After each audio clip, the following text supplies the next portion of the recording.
आज बेस्ट उपक्रमामध्ये मी बेस्टच्या चेअरमन साहेबांना जनरल मॅनेजर साहेबांना समर्थ बेस्ट कामगार सेनेच्या वतीने त्यांना सोबत घेऊन भेटायला आलेलो आहे। त्यांना भेटल्यानंतर या कॉन्फरन्स हॉलमध्ये आम्ही कामगारांच्या प्रश्नाबद्दल चर्चा केली। ही चर्चा करत असताना मी त्यांना सांगितलं बेस्ट ही मुंबईकरांची ओळख आहे, ती राहिली पाहिजे, टिकली पाहिजे, चांगली सेवाही द्यायला पाहिजे आणि त्या दृष्टीने कामगारांचे काही जे काही प्रश्न आहेत ते प्रश्न आपण सोडवावे आणि जे प्रश्न आहेत ते घेऊन मी आलेलो आहे। निवेदन तुम्हाला यापूर्वी दिलेले आहे। 5 प्रश्न आम्ही साहेबांना दिलेले होते आणि त्या 5 प्रश्नावर चर्चा झाली। मी आपल्याला सांगेन युनियन जरी असली तर युनियन संस्था म्हणजे बीएसटी टिकली तर युनियन टिकणार राहणार। आणि मग आज बीएसटीच्या जनरल मॅनेजर साहेबांना भेटल्यानंतर बीएसटीची आर्थिक परिस्थिती जी आहे ती पाहिल्यानंतर बीएसटी पूर्वीची आणि आत्ताची फार फरक आहे। डबघाईला आलेली बीएसटी आज आहे आर्थिक दृष्ट्या। त्यात ना जीएम साहेबांचा काही हे म्हणजे रोल आहे, त्याचं कारण आहे परिस्थितीमुळे अनेक गोष्टी ज्या घडल्या बीएसटी प्रमाणे, त्यामुळे बीएसटीला फार मोठ्या रकमेची मदतीची गरज आहे। आज जवळजवळ 8000 बसेस पाहिजेत बीएसटीला। बीएसटीकडे 750 बसेस आहेत आणि अनेक रेंटवर घेतात 500, जवळपास 1100-1200 आहेत। या वर्षाच्या बजेटनी साहेबांनी 300-750 कोटीची तरतूद केली आहे ना तुम्ही, 300 बसेस, तरी पण 1500च्या आत हव्या किती 8000 हा शॉर्टफॉल आहे। तसंच कामगारांचे प्रश्न आहेत, निवृत्ती वेतन त्याची रक्कम दिली गेलेली नाहीये। त्यानंतर कोविडमध्ये जे काही कामगारांना भत्ता द्यायचा होता तोही 78 कोटी आहे। असे अनेक 4-5 प्रश्न आहेत, सगळे आर्थिक आहेत। मग जीएम साहेबांशी चर्चा करून मला कळलं की हा प्रश्न जीएम साहेबांच्या आवाक्याच्या बाहेर आहे ना। महानगरपालिका याच्यात गेली, महानगरपालिकेकडे ते स्वतः गेले आणि ए आणि सी बजेट एकत्र व्हावा अशी मागणी झाली, पण त्याच्यावर निर्णय झाला नाही, कुठलाही प्रश्न सुटलेला नाहीये। मी साहेबांना विनंती केली आणि आमच्या युनियनच्या पुढाऱ्यांना आपण हे सगळे प्रश्न घेऊन राज्य शासनाकडे जाऊया। राज्य सरकारने जर मदत केली तर बीएसटी राहणार आहे मुंबईत, अन्यथा कठीण आहे। मी बीएसटी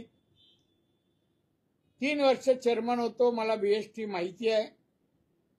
राज्य सरकार मी मुख्यमंत्री राहिलोय, मंत्री राहिलोय, त्यामुळे राज्य सरकारची कायदे नियम आणि कन्व्हेन्शन म्हणजे प्रथा त्याही मला माहिती आहेत।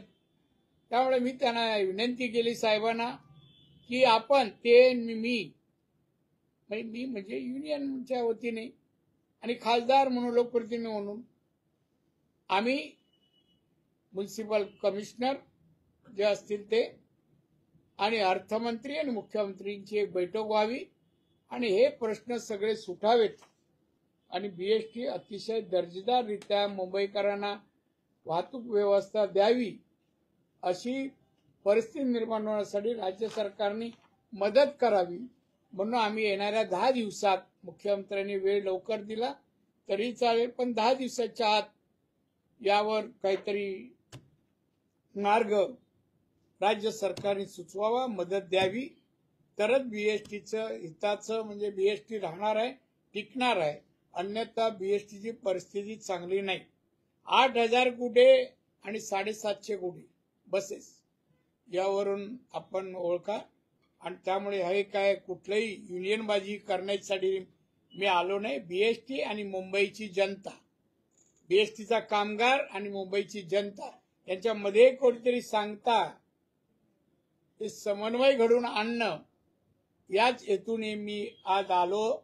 समजून घेतलं बीएसटीला, कामगारांची बाजू समजून घेतली आणि ती घेऊन मी आल्यानंतर माझ्या मताशी जीएम साहेब सहमत आहे की नाही हे तुम्ही विचारा.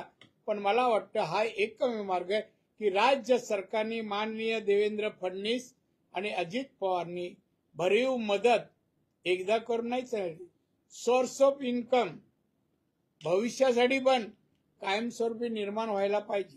पूर्वी सप्लायची मदत होती, खाजगीकरणातून सप्लाय गेला आणि हँडिकॅप बीएसटी झालेली आहे. जबाबदार काही शासनाच्या निर्णयामुळे बीएसटीची परिस्थिती आहे. त्यामुळे शासनाने हे वाचावं असं माझं प्रामाणिक मत आहे.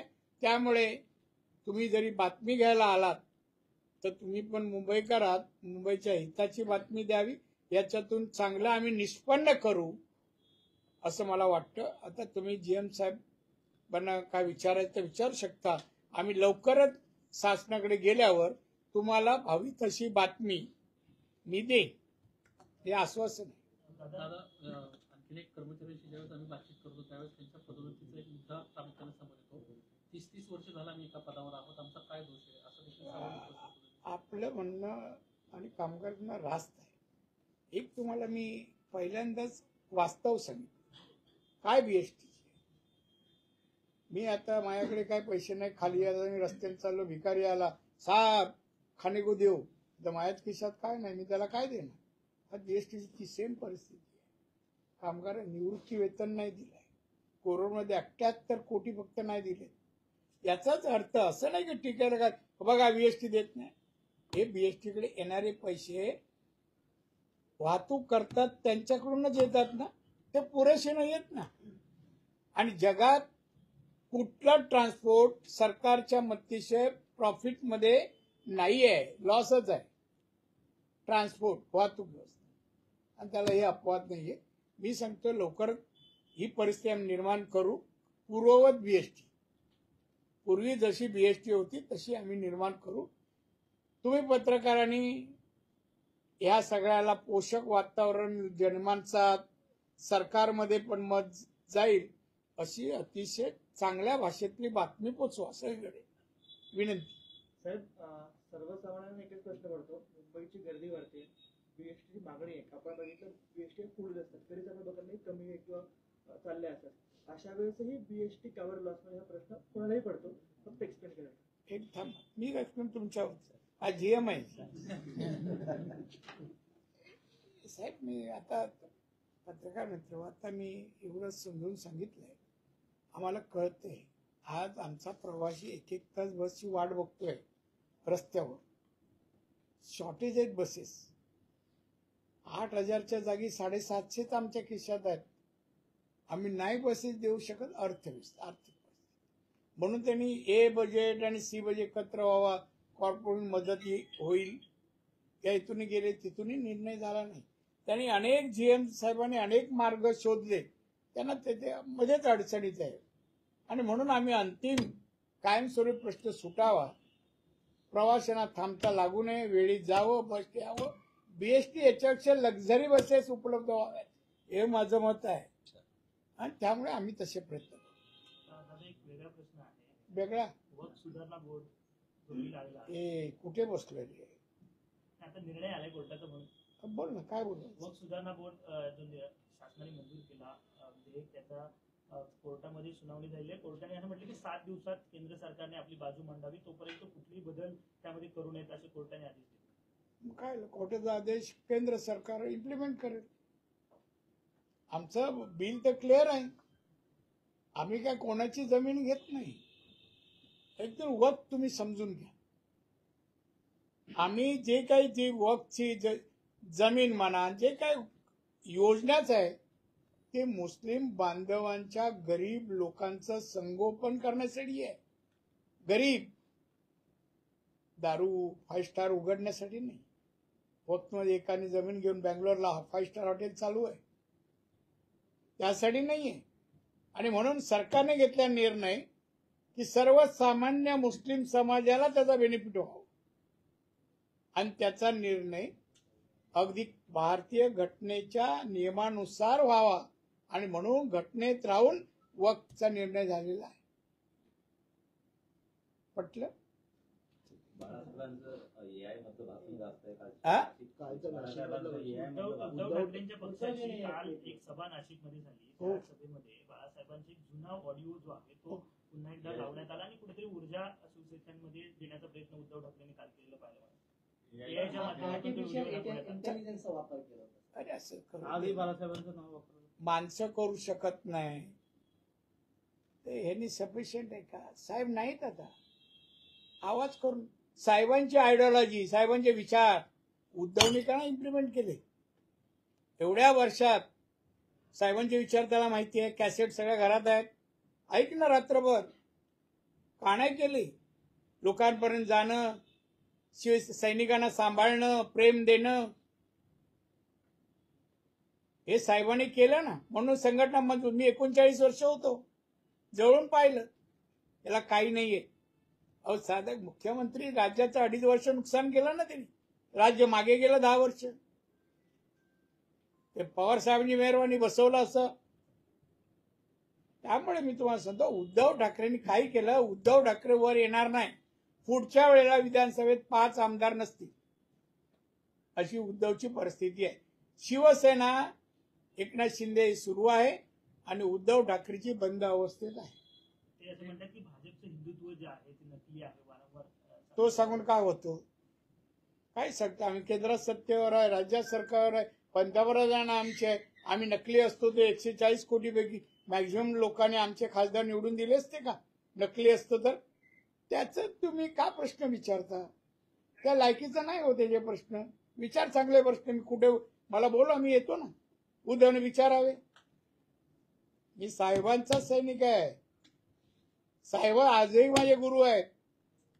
कारण उद्धव आपल्यासमोर टिकणार नाही हो. दादा एक वाद जो आहे तो समोर आता सुद्धा सुरू आहे. छत्रपती शिवाजी महाराजांची रायगडावरची जी समाधी आहे त्या समाधीच्या बाजूला वाघा कुत्र्याची जी समाधी आहे ती काढावी अशी छत्रपती संभाजी नो महाराज. कॉमेंट्स. मी त्यावर भाष्य नाही करणार. महाराजांच्या कुठल्याही प्रश्नावर भाष्य नाही करणार. प्रकाश बेडवलकर हत्या प्रकरण 2023 मध्ये झालं. 4 आरोपी अटकेत आहेत. तर वैभव नाईकांचा असा आरोप आहे की जो शिरसाट नावाचा गुन्हेगार आहे त्यानं आता एकनाथ शिंदेच्या शिवसेनेत प्रवेश केला स्वतःला वाचवण्यासाठी. मला माहिती काय हो प्रश्न आहे लोकांच्या हिताचा, कल्याणाचे. एखादी बीएसटी कोण चेसी बीएसटीला मदत करेल असे काय प्रश्न आहे? सोडा हो. तो वैभव नाईकांनी काय आहे 10 वर्ष काय केलं? एक विधानसभेचं भाषण दाखवावं, नाही तर एका अधिवेशनात आमच्या निलेश राणेची भाषणं दाखवा. हे निकामी माणसाचे मांडूच नका हो. ही वीज सगळं फुकट फुकट जातं ते. आणि वेळ जीएम साहेबांचा आणि माझाही. बीएसटी जे आहे ते महापालिकेत विलीन करा. मग बोललो ए आणि सी बजेट. तो प्रस्ताव जो आहे तो सभागृहात मंजूर झालेला आहे. असू दे ना. तर काय तो इम्प्लिमेंट झाला नाही. तुम्ही एकांतात या, तुम्हाला बजेटही समजवतो. मी बजेट हाऊसमध्ये मांडलेले आहे.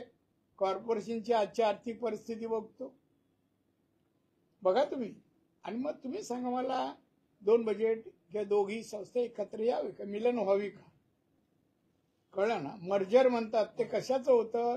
काहीतरी पाहिजे तिथे मर्ज झाला फायदा व्हायला पाहिजे. मग बघा अर्थव्यवस्था सांगा ना त्यांची. ते मेन असले डिपॉझिट पण आता खर्चाला येत आहे. कामगार त्याकडे डोळा लावून आहेत की हे होईल हे होईल. कामगारांचं सगळं होणार, कल्याण करणार आम्ही.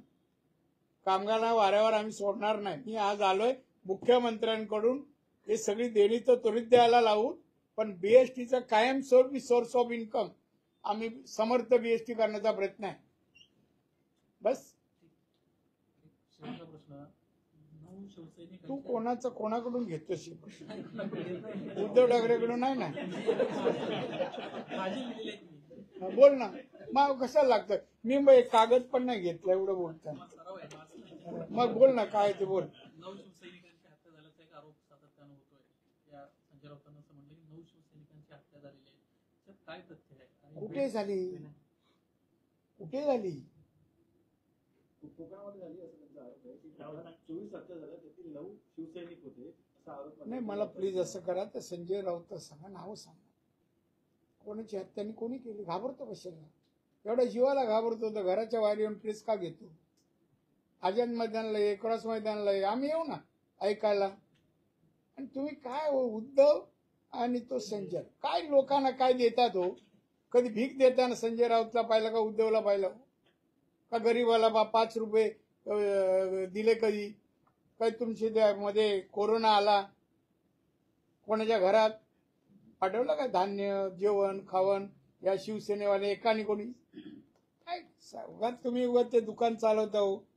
दादा एक नेशनल मुद्दा है कि नेशनल हेराल्ड मामले में जांच एजेंसी ने चार्जशीट दाखिल की जिसमें आरोपी भाई साहब कानूनी व्यवस्था या कोर्ट कचहरी का कोई क्वेश्चन को मैं आंसर नहीं देने वाला. नहीं सर उससे रिलेटेड नहीं है. उन्होंने आरोपी बनाया है सोनिया गांधी और राहुल गांधी को, लेकिन मैं नहीं कोर्ट का मामला है. नहीं सुनिए तो नहीं कुछ सुनने का नहीं. मुझे मालूम है पूरा केस. मुझे केस पूरा मालूम है कि कांग्रेस विरोध कर रही है. कोर्ट बारे में नहीं पूछ रहे. कांग्रेस के बड़े नेता विरोध कर रहे हैं, बोल रहे गलत जांच हुई. ये सवाल भाई साहब. सोनिया गांधी राहुल गांधी कौन से पार्टी में? कांग्रेस नेता कौन है? दोनों जन है. तो कांग्रेस क्या करेगी? उनको बचाने की कोशिश करेगी ना. तो आसान आंसर है वो भी. आप इतना ऐसा पूछ रहे हैं कि जब कुछ ऐसा होने वाला है देश में आने का है बाबा. दादा जानना चाहिए कि आज आप यहाँ पे आए थे अपने देखिए भाई साहब एक देखो अपन गलत कर रहे. एक मिनट गलत कर रहे. हमारा खाली कामगार का प्रश्न बीएसटी का था. ये क्वेश्चन आप लोग नहीं पूछना चाहिए. तो भी आप इतने अंदर आए प्यार से क्वेश्चन पूछ रहे. मैं जवाब दिया इनफ. हाँ thank you very much. Thank you. चहा वगैरे मागू का? नको. दादा एक प्रश्न होता बेस्टचा विषय हिंदीमध्ये फक्त मराठी झाला. सर हिंदीमध्ये करून टाका ना बेस्ट. करून टाकू. म्हणजे आता हे आम्ही शब्द वापरला तर बोलले असते केस घ्या. सर आज आप यहाँ पे आए थे, क्या चर्चा हुई? कुछ मुद्दे आप साथ में लेके आए थे, इसके ऊपर देखिए हमारी बीजेपी की समर्थ बेस्ट कामगार सेना संगठन है, कामगारों की है. और बेस के बारे में बेस के कामगार है उनके कई समस्या है. पगार के बारे में है, बसेस के बारे में भी है, रिटायर लोग की भी पेंशन के बारे में काफी समस्या 4-5 समस्या है. वो लेकर में माननीय हमारे जीएम साहब को मैं मिला और उसी वक्त हमारी इसी हॉल में चर्चा हुई. तो ये सब फाइनेंशियली प्रश्न है. बीएसटी के अभी 750 बसेस तो चला रहे, 8000 बसेस की आवश्यकता है. तो उनको सरकार से कॉरपोरेशन से बस खरीदने के लिए, बसें चलाने के लिए फाइनेंशियली उनको सपोर्ट चाहिए. और मैं देखा सब पूरा कारोबार बीएसटी की आर्थिक स्थिति देखा मैंने.